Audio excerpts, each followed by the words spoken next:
you'd think that by now I would really have this down pat. But today has been something of a struggle. This is the Sunday school hour. We've already finished our worship service, but this is our Sunday school time, and we're doing it on Sunday again. It is an absolutely beautiful Sunday afternoon in Plano, Texas. So, we are making headway, in my mind, we're making headway in our look at the basics, the essentials of the Christian faith. This is such an important series in our Sunday school lessons. But we spent a little extra time on the last series because I was in one case the ice storm got me, and in another case I went too long with a particular topic. So what we have here is the March 28th lesson, which is entitled, the March 14th lesson entitled The Purpose of Humanity. And we're doing this on March the 28th. So I guess we're 2 weeks behind, but we're not punching a clock here, are we? I may be punching a clock henceforth. I have learned a couple of things, and over this last year when I've been alone and doing my sermons in a room, looking out the window at the beauty and looking around the room at the mess that I have made in here. But one of those things is that maybe a shorter sermon is a better sermon, and nobody ever complained about a bad short sermon. I think that I may cut some of you, I may cut your naps back a few minutes, but I think I've become accustomed to the 20 to 25 minute variety rather than just looking at my watch and saying I've got till noon. So anyway, we're gonna start next Sunday, Easter Sunday. We're going to get back together there in Howland, and I think it's appropriate, and we're looking forward to it. I'm looking forward to it. I hope that you are, and I hope you'll be there on Sunday morning at the Howland Baptist Church.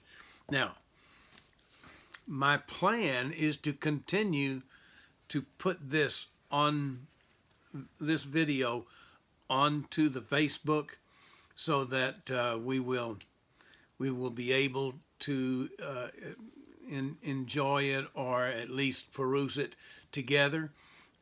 And in addition to that, I can continue to send it to those of you who would like to have it sent to you if you're unable to get to the sanctuary. So we'll be looking forward to seeing how that works out. I don't know whether I told you this in the worship time, because I've already been through the Sunday school lesson once, and what happened was I was cut off by an alarm, and that's not supposed to happen, but it did happen, and I guess I'm just not expert enough at this to know when it's going to happen and when it's not. At any rate, I may have told you this just in case you see it on my hands. Looks pretty nasty, doesn't it? It's not nearly as nasty as it looks. It's just, thin skin. I was taking Juliana down from a tree. She had climbed up, and she might have gotten a little higher than she had expected to. So I reach up to take her down, but there were branches out here.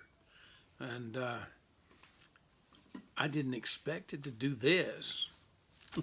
But it's all right. Doesn't hurt. It did bleed. Well, on to our Sunday school. We're talking about the purpose of life. Now, last time we talked about the nature of God. That's an important thing, but we've already discussed that, and now we're going to talk about the purpose of life. The passage that we have zeroed in on, that our lesson writers have given to us to deal with, is Genesis 1 through 5. Now, those are familiar verses. Then also they skip ahead to 26 to 31 at the end. Whether we'll get to that today, I do not know. It is a possibility, but I'm not going to rush through it because I think it's too important for us to rush through. Sometimes our lessons are not as important as other lessons. Sometimes our series are not as important as other series. This one, I happen to think, is very important because we as Christians should know what it is that we are dealing with. We need to listen. We need to listen to what the Word tells us. And if we listen to what the Word tells us, if we open our minds, and then if we study it or even read it cursorily, we will learn things. I believe we will. So, do you ever stop to think about, for instance, how the biblical accounts of creation came into existence? Maybe you thought about Moses. Or maybe you didn't. I don't know. You might have thought about Moses sitting out there in the desert, the Midian desert. And he's a shepherd, so he's got some time on his hands. He has to keep an eye peeled for any danger, any sense of danger that he might get. And make sure that the sheep are all cared for, that they're out there and they're not being bothered and there are no threats to them.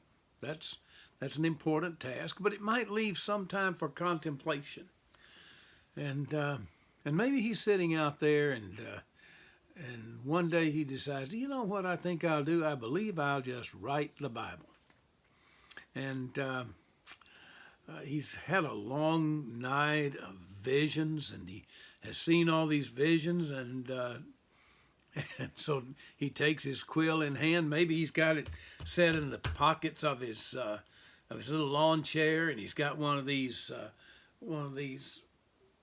canopy chairs that he can pull the tent up over. He probably invented that thing. Somebody must have out there in the desert 5,000 years ago. At any rate, here he is, and he takes his quill and he starts writing. In the beginning, God created the heavens and the earth. Well, you think that's the way it happened? No, it's just joshing. No. Here's the thing about the first chapter of Genesis. I am influenced most especially by Gerhard von Rad, who has written, to my mind, the best. I shouldn't even say this. I say the best commentary on the book of Genesis that there is, but I haven't read a new one since I read his maybe 25 or 30 years ago. So maybe there's a better one out. I don't know. I doubt it. But I'll paraphrase a little bit of what he had to say. I'm not quoting verbatim everything he had to say in this regard, but I want you to know that he says, to his mind, he's looking at the prologue to Genesis, the whole thing, chapters 1 through 11. And my teacher, my first Bible teacher, or my first theology teacher, I should say, commented on Genesis 1 through 11, called it a theological introduction to the call of Abraham. It's a prehistoric kind of statement. This all happened before the call of Abraham, but it all leads up to the call of Abraham. It gives us some idea of what is going on when God calls to Abraham and says, I want you to do this for me. So, there's nothing that is here by chance. Everything has to be considered and must be considered carefully, deliberately, precisely. One of the things that he says in this commentary is that the prologue is from the very beginning doctrine. It is carefully enriched over centuries by slow growth. This is not something that is a once upon a time tale like stories that other people may write. Nothing is here by chance. So as we look at this chapter, chapter 1 of Genesis, and not the whole chapter, and we're not going to read even all of the verses there, I don't think, but what we want to do is to consider everything carefully and precisely. So that having been said, this one, the purpose of humanity, the purpose of life. Why are we here? What are we here for? Is there a purpose? Well, that's a question that philosophers have been asking for centuries. Why are we here? Do you remember when you were in college and you read Plato's Apology? No, I don't. No, I don't. I'm sorry. I do not remember that, but thank you very much. I don't remember much from my philosophy classes. I remember my first philosophy class, and I remember two things from that class, but I'm not going to tell you what they are. It would take too long, and the explanation would be too long. It would be nothing but chit-chat, and so we're going to pass on that. But here it is, Plato's Apology. Not remembered from when I was in college, but remembered from some other later time. Plato wrote about Socrates. Now, Socrates is another famous name among philosophers, the ancient philosophers, 4th and 5th centuries, I guess, BC. And the thing about it is that Socrates is very famous, but he never wrote anything. But he's famous because his students wrote about him. And one of the things that Plato wrote about him was this apology, and it suggested that Socrates made this comment because he was defending his quest to learn the secrets of life. And he felt it was very important to learn these secrets, but he was accused of, I guess, leading people astray or leading people out of the workplace or trying to promote philosophical thinking where it was not necessary, nor was it wanted. So he seems to have said during his speech in which he made this statement, the unexamined life is not worth living. Now that has been quoted over and over and over and over again for centuries. Today, our discussion is not going to be anything about Socrates or his followers. We've already finished that. Not going to say that name again. We're not going to say whether he was telling the truth or whether he thought he was telling the truth or whether he intended for what he said to be taken literally or whether he had any idea that anybody 2,500 years later on the other side of the world, or that anybody would live on the other side of the world, or that any of them would ever be quoting him and saying the unexamined life is not worth living. What I want to emphasize is the simple fact, the simple illustration of the fact that philosophers through the ages have tried to answer that question. That's a question that philosophers have tried to answer. And of course, as philosophers try to answer questions, later normal people, ordinary people like you and me, well, we start to try to answer those questions too. Why are we here? When, for instance, existential philosophers, I don't know where we start with that. Immanuel Kant, I don't know, but we come through some of the very famous 20th century existential philosophers, Sartre and Camus, some of what they write is interesting. Camus has some very nice stories. I think I liked the stories and understood the philosophy, and the existential philosophy is live for today, because nothing really matters. Nothing matters except what we can accomplish, or what we can do, or how we can feel today. Well, essentially. So some people think that life has no purpose, that life has no meaning. It seems to me, when I read Albert Camus, though, it seems to me that he is really struggling with the idea that life has no meaning. He seems to want it to have meaning, but somehow he doesn't find it. So there are other philosophers who have different ideas, and we don't have time to go through them all, but many have these ideas about what is the purpose of life. Is the purpose of life to have fun? Is it to be happy? Is it to make the world happy? I found a little book the other day. It's an old Snoopy book about happiness is a warm puppy. That's the name of the book, and there are a lot of things that supposedly make people happy, and maybe that's it. Maybe the whole thing is to try to make people happy, or to give people satisfaction.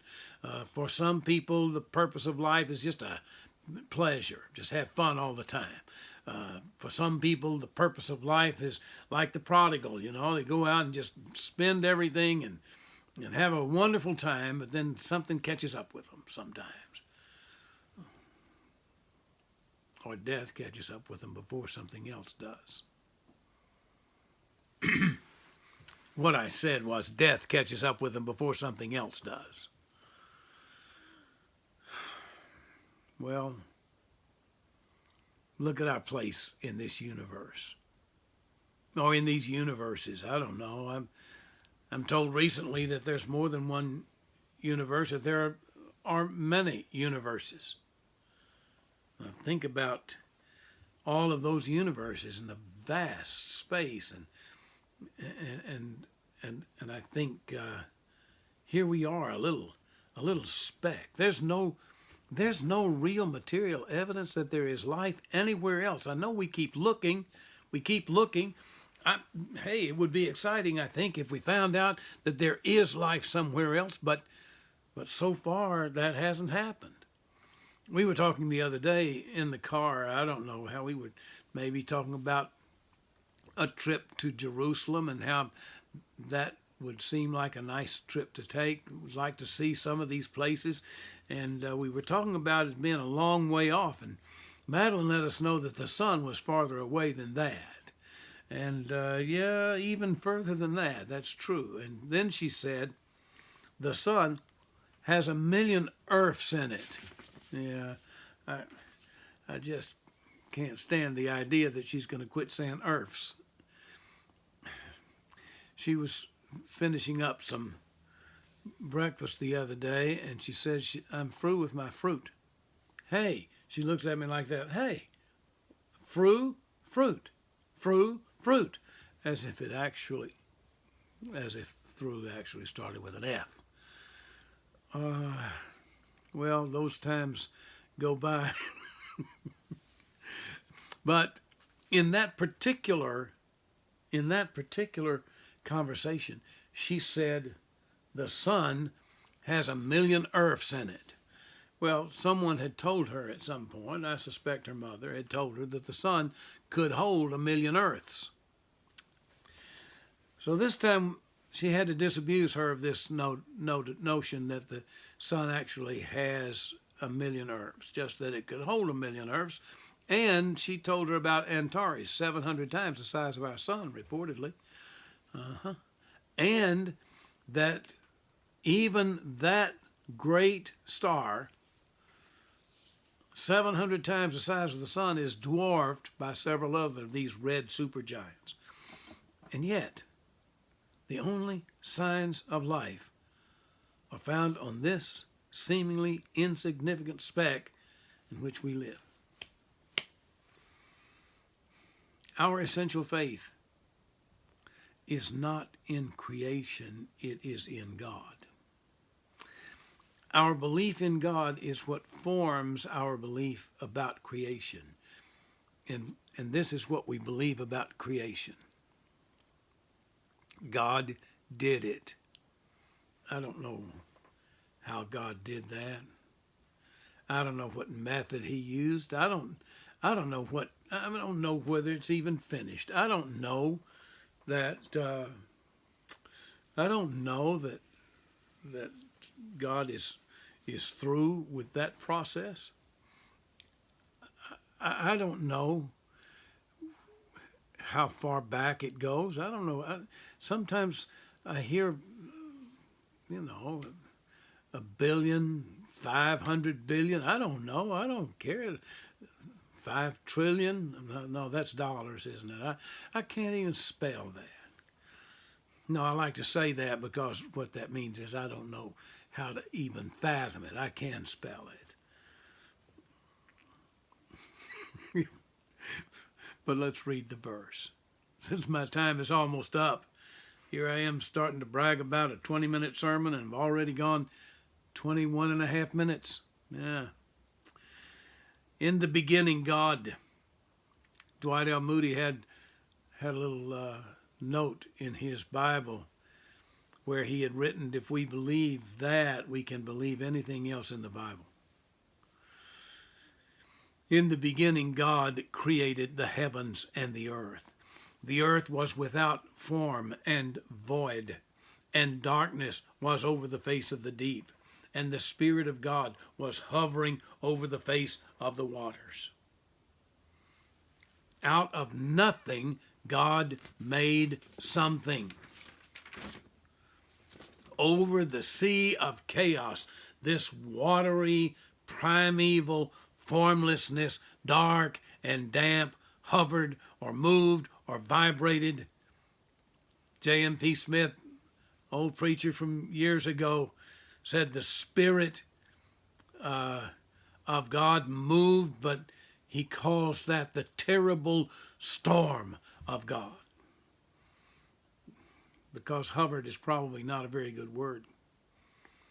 Brooded is not a very good word, but moved and vibrated and trembled. This was the storm of God. God reached out into that chaos and put it all together. And God said, let there be light. And there was light. And God saw that the light was good. And God separated the light from the darkness. God called the light day. And the darkness he called night. And there was evening and there was morning. The first day. From the chaos, God brought order. From the darkness, God brought forth light. God brought order. God brought forth light. There was a lady who was a contemporary of my parents when they were in college, and she wrote a poem. I'm shocked never to have seen it anywhere else. It goes something like this. I tried to remember it and write it down. Let there be light, God said, and lo, across the chasm of the deep all darkness fled. Dismayed before the one whose radiance outshined the noonday sun, and dawn came on and morning out of night, when God, sweeping across the chaos, said, let there be light. God had a reason to create the universe. God had a reason to create human beings. Everything that was created by God. He created it in an orderly and purposeful manner. We'll talk about it a little bit more next week. Be here.